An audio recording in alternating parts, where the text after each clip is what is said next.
안녕하세요. 진리와 지혜를 사랑하는 여러분.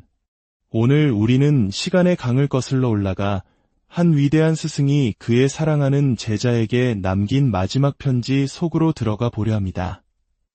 인생의 황혼기에 접어든 노년의 사도 바울이 이제 막 목회의 길을 걷기 시작한 젊은 영적 아들 디모데에게 전하는 간절하고도 강력한 메시지입니다.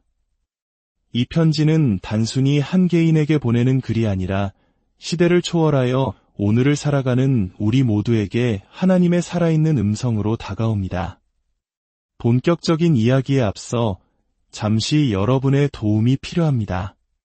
만약 오늘 이 이야기가 여러분의 마음에 울림을 준다면 좋아요와 구독을 통해 이 진리의 빛을 더 많은 이들에게 전하는 일에 동참해 주십시오. 여러분의 작은 클릭 하나가 어둠 속에서 길을 찾는 또 다른 영혼에게 소중한 등불이 될 수 있습니다. 이 말씀을 나누는 모든 분들 위해 하나님의 크신 은혜와 평강이 함께 하시기를 기도합니다. 바울은 디모데에게 이미 그가 잘 알고 있는 사실을 다시 한번 일깨워 줍니다. 왜 그랬을까요? 어째서 스승은 제자가 이미 믿고 있는 진리를 굳이 편지에 담아 다시 강조해야만 했을까요? 그 이유는 두 가지입니다. 첫째는 격려입니다. 디모데는 젊었습니다. 그의 앞에는 길고 험난한 사역의 길이 놓여 있었습니다. 주일마다 하나님의 말씀을 선포하고 해가 바뀌어도 변함없이 그 자리를 지켜야 하는 목회자의 길은 때로 지치고 외로운 싸움입니다. 바울은 디모데가 그 길을 굳건히 걸어가기 위해 자신이 붙들고 있는 말씀이 얼마나 위대한 능력의 원천인지를 다시금 마음에 새기기를 바랐습니다. 마치 오랜 항해를 떠나는 선원에게 가장 믿음직한 나침반을 손에 쥐어주는 것과 같았습니다. 둘째는 적용입니다. 성경에 대한 지식은 머리에만 머무는 이론이 되어서는 안 됩니다. 그것은 디모데의 삶 자체를 변화시키고 그의 사역의 모든 방향을 결정하는 실질적인 힘이 되어야 했습니다. 바울은 이 진리가 어떻게 디모데의 삶과 사역에 구체적으로 뿌리내려야 하는지를 보여주고자 했습니다. 이것은 비단 디모데에게만 해당하는 이야기가 아닙니다. 바로 오늘 우리에게도 동일하게 적용됩니다. 우리가 숨쉬는 이 세상의 공기는 때로 우리의 믿음을 질식시키는 독소와도 같습니다. 우리가 어디로 눈을 돌리든 하나님의 말씀의 진실성, 권위, 그리고 완전함에 대한 공격이 끊임없이 밀려옵니다. 세상은 우리가 성경의 진리를 믿지 못하도록 집요하게 방해합니다. 그렇기에 우리에게는 격려가 필요합니다. 하나님의 말씀에 대해 하나님 자신의 말씀을 통해 다시 한번 위로와 확신을 얻어야 합니다. 오늘 이 시간 사도 바울이 디모데에게 전했던 그 음성을 통해 우리 각자의 삶과 사역을 위한 하나님의 격려를 듣게 되기를 소망합니다. 바울의 권면은 디모데후서 3장 14절부터 17절에 집약되어 있습니다. 이 짧은 구절 속에서 바울은 성경이 무엇이며 무엇을 위해 존재하고 어떤 일을 하는지를 명확하게 밝힙니다. 첫째, 성경은 무엇인가? 모든 성경은 하나님의 감동으로 된 것으로 이 한 문장 속에 성경의 본질이 담겨 있습니다. 하나님의 감동으로 되었다는 말은 헬라어로 데오프 뉴스토스인데 이는 하나님과 숨결의 합성어입니다. 즉, 성경은 바로 하나님의 숨결 그 자체라는 뜻입니다.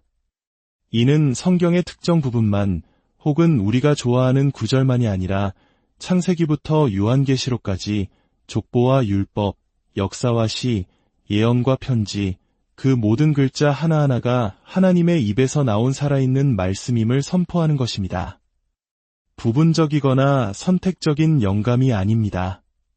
성경 전체가 하나님의 권위를 지닌 말씀입니다. 어떤 이들은 말합니다. 나는 성경을 믿지만 요나가 큰 물고기 뱃속에 있었다는 이야기나 말하는 뱀 같은 것은 믿기 어렵다. 하지만 바울은 단호하게 선언합니다. 모든 성경, 이 하나님의 숨결이라고 말입니다.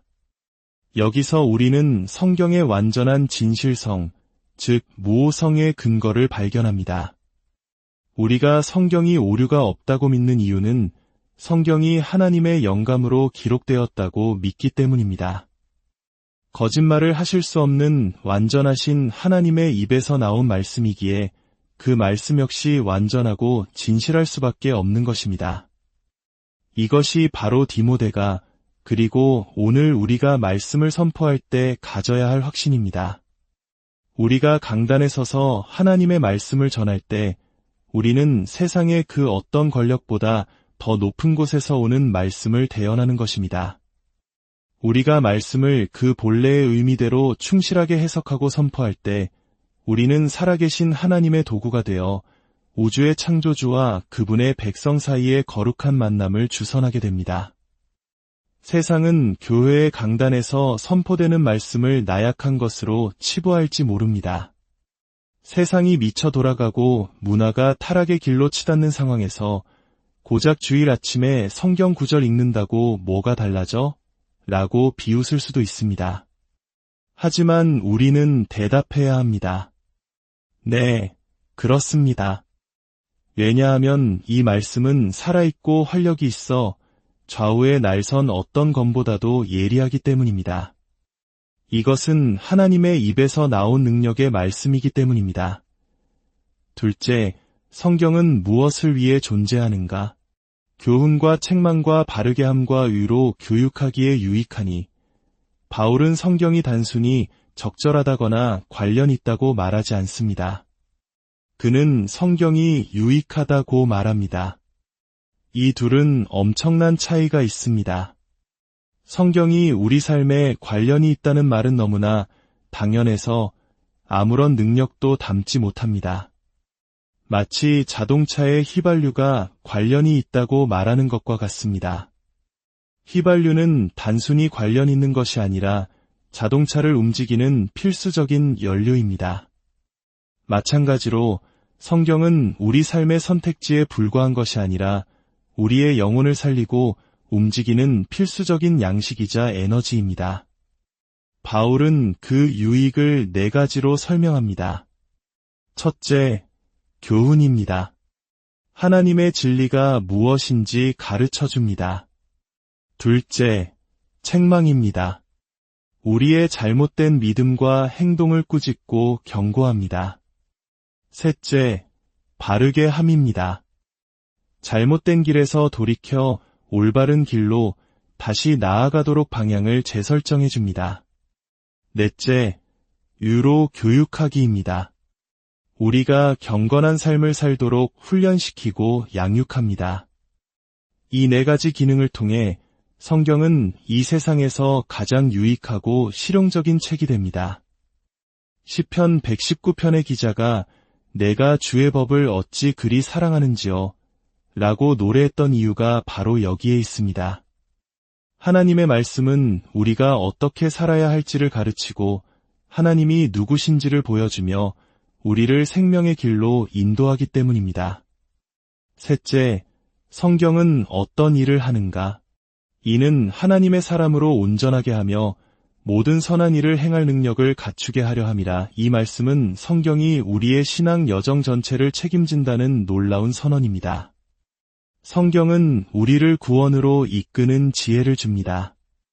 그것은 오직 예수 그리스도를 믿는 믿음을 통해서만 얻을 수 있는 칭의의 길을 보여줍니다. 하지만 성경의 역할은 거기서 그치지 않습니다. 성경은 구원받은 하나님의 사람이 모든 선한 일을 행할 능력을 갖추도록, 즉 성화의 삶을 살아가도록 우리를 온전하게 만들어갑니다. 다시 말해 성경은 우리가 그리스도인이 되는 순간부터 하나님께서 우리를 본향으로 부르시는 그날까지 우리의 믿음과 삶에 필요한 모든 것을 공급하는 완전하고도 충분한 안내서입니다. 우리의 구원과 성화, 이 모든 것이 성경의 사역입니다. 이것은 예수님께서 제자들에게 주신 대위임령의 핵심과도 정확히 일치합니다.